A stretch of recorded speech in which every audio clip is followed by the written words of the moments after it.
নিরাপত্তায় আন্তঃমন্ত্রণালয় সভা করল সরকার। সারা দেশে 993টি পয়েন্টে 12,000 আনসার নিয়োগ করার ব্যাপারে ঐকমত্য পোষণ করেছে। কিছু ভালনারেবল পয়েন্টে প্রথমে 216টি পয়েন্টে আনসার মোতায়েনের কাজ শুরু করব, এটা আগামীকাল থেকেই। সড়ক পরিবহন মন্ত্রীর সভাপতিত্বে এই বৈঠকে নৌ পরিবহন, রেলপথ, স্থানীয় সরকার ও স্বরাষ্ট্র মন্ত্রণালয়ের দায়িত্বপ্রাপ্ত মন্ত্রীরা অংশ নেন। ছিলেন পুলিশ প্রধান, র্যাব মহাপরিচালক সহ আইন শৃঙ্খলা বাহিনীর কর্তা ব্যক্তিরা। সংকট মোকাবেলায় সব পর্যায়ের জনপ্রতিনিধিদের সম্পৃক্ত করার তাগিদ আসে বৈঠক থেকে। We are hoping for the best and preparing for the worst. সারা দেশে হাইওয়ে সহ ফিডার রাস্তায় স্থানীয় সংসদ সদস্য, উপজেলা চেয়ারম্যান, ইপি চেয়ারম্যান, মেম্বার সহ প্রশাসনকে সহযোগিতা সংশ্লিষ্ট করার জন্য স্থানীয় সরকার মন্ত্রণালয় উদ্যোগ নেবে। জনগণের মাঝে ঘৃণার আগুন জ্বালাতে হবে, সহিংসতার আগুনকে নেভানোর জন্য। এসএসসি পরীক্ষার্থীদের নিরাপত্তার বিষয়টিও আলোচনায় আসে এই বৈঠকে। শিক্ষকদের চলাচল নীরব। মাহফুজ মিশু, যমুনা নিউজ, ঢাকা। অবরোধ হরতাল না করে বিএনপি নেত্রীকে দল গোছানোর পরামর্শ দিয়েছেন 14 দলের সমন্বয়ক মোহাম্মদ নাসিম।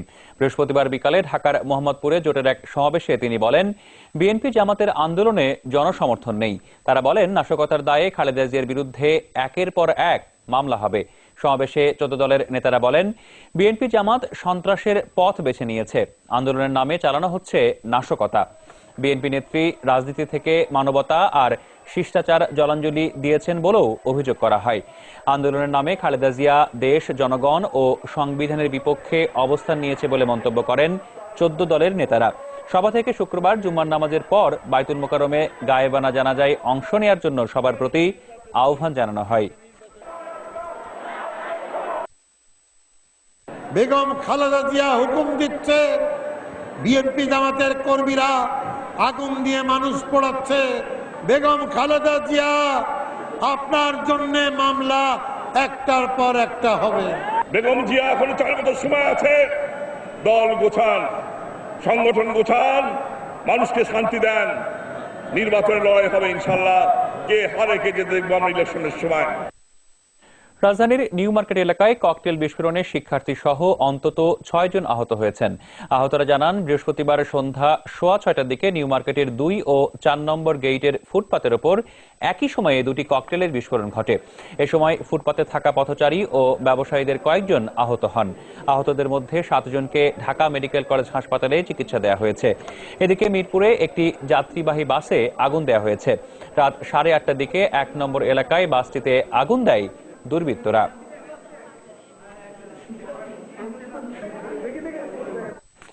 রাজনৈতিক সহিংসতায় দেশের মানুষ অতিষ্ঠ। সহিংসতা চলতে থাকলে রুখে দাঁড়াবে জনগণ। বৃহস্পতিবার রাজধানীর কাকরাইলে জাতীয় পার্টির প্রতীকী অনশনে এসব কথা বলেন দলটির চেয়ারম্যান হুসেইন মোহাম্মদ এরশাদ। সন্ত্রাস, সহিংসতা ও দমন পীড়নের প্রতিবাদে এই প্রতীকী অনশনের ডাক দেয় দলটি। এরশাদ বলেন, দেশকে অস্থিতিশীল করা এই দুই জোটকে না বলার এখনই সময়। প্রতীকী অনশনে কেন্দ্রীয় নেতাদের পাশাপাশি অংশ নেন জাতীয় পার্টির ঢাকা মহানগরের বিভিন্ন স্তরের নেতাকর্মীরা। নেতারা বলেন, আন্দোলনের নামে সহিংস কর্মসূচির মাধ্যমে পুরো জাতিকেই পঙ্গু করে দেওয়া হচ্ছে। মানুষ মারা যাচ্ছে, আগুনে পুড়িয়ে মারা হচ্ছে, আবার বিভিন্ন আইন শৃঙ্খলা বাহিনীর হাতেও মানুষ মারা হচ্ছে। 24 বছরে আমরা শুধু নোবেল গণতন্ত্র দেখেছি, আমরা সকল দলের গণতন্ত্র দেখিনি। এই নোবেল গণতন্ত্রের নিষ্কাশনে আজকে মানুষের দাবিত্রা রয়েছে। প্রধান অতিথি হোসেন মোহাম্মদ এরশাদ বলেন, কল্যাণের বদলে এখন জনগণকেই পুড়িয়ে মারা হচ্ছে। সহিংসতা বন্ধে আলোচনার আহ্বান জানান তিনি।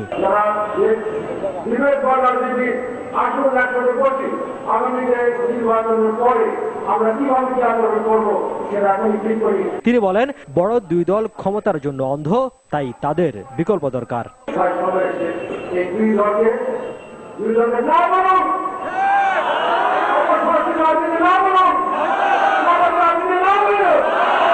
দেশের উন্নয়নে জাতীয় পার্টিকে মানুষ আবারও ক্ষমতায় আনবে বলে মন্তব্য করেন এরশাদ। রিয়াজ রায়হান, যমুনা নিউজ, ঢাকা।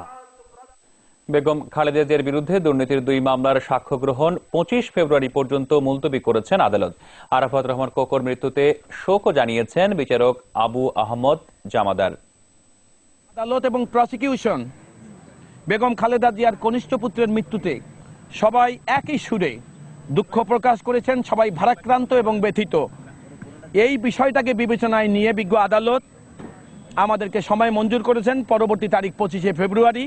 তারা যে আবেদন করেছেন সেই আবেদনের সাথে আমরা একমত হয়েছি এবং আমরা আপনাদের মাধ্যম দিয়ে এই আমাদের শোক তাকে বার্তা তাকে জানাতে চাই এবং পরবর্তীতে মাননীয় আদালতও এই ঘটনা এবং এই আবেদন এবং সকল বিষয়ে তিনি সবকিছু অবগত, তিনিও শোক প্রকাশ করেছেন।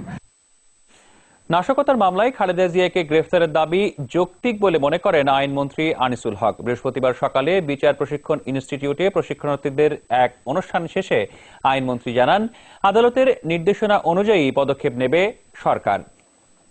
এটা একটা দাবি উঠতে পারে যখন মানুষ দগ্ধ হয়ে ঢাকা মেডিকেল কলেজ এবং বাংলাদেশের অন্যান্য হাসপাতালে কাতরাচ্ছে, তখন আমরা যারা জনগণের প্রতিনিধি আমাদের কাছ থেকে এরকম দাবি ওঠাটা অস্বাভাবিক নয়, বরঞ্চ স্বাভাবিক। সেবার মনোভাব নিয়ে কাজ করতে সেনা সদস্যদের আহ্বান জানিয়েছেন প্রধানমন্ত্রী শেখ হাসিনা। বলেছেন, যে কোনো চ্যালেঞ্জ মোকাবেলায় প্রত্যেক নারী সেনা সদস্যকে যোগ্যতার প্রমাণ দিতে হবে। বৃহস্পতিবার টাঙ্গাইলের ঘাটাইল সেনানিবাসে প্রথম নারী সৈনিক ব্যাচের সমাপনী কুচকাওয়াজ ও শপথ গ্রহণ অনুষ্ঠানে এসব কথা বলেন তিনি। পরে টাঙ্গাইলে বঙ্গবন্ধু সেতুর কাছে নতুন একটি সেনানিবাসের উদ্বোধন করেন প্রধানমন্ত্রী। সেনাবাহিনীতে বিভিন্ন আর্মস ও অন্যান্য সার্ভিসে এতদিন মহিলা অফিসাররা দায়িত্ব পালন করে আসলেও ছিল না সৈনিক পদে নারীদের অংশগ্রহণ। প্রথমবারের মতো সেনাবাহিনীর বহরে যুক্ত হলো মহিলা সৈনিক, যারা প্রশিক্ষণ নিলেন army medical core centre and school থেকে। সেনাবাহিনীর ইতিহাসে 879 জন প্রশিক্ষণার্থী নারী প্রথমবারের মতো দায়িত্ব পেলেন দেশের সার্বভৌমত্ব রক্ষার। এই উপলক্ষে ঘাটাইলে শহীদ সালাউদ্দিন সেনানিবাসে কুচকাওয়াজ। প্রধান অতিথি প্রধানমন্ত্রী শেখ হাসিনা। সৈনিকদের কুচকাওয়াজ পরিদর্শন শেষে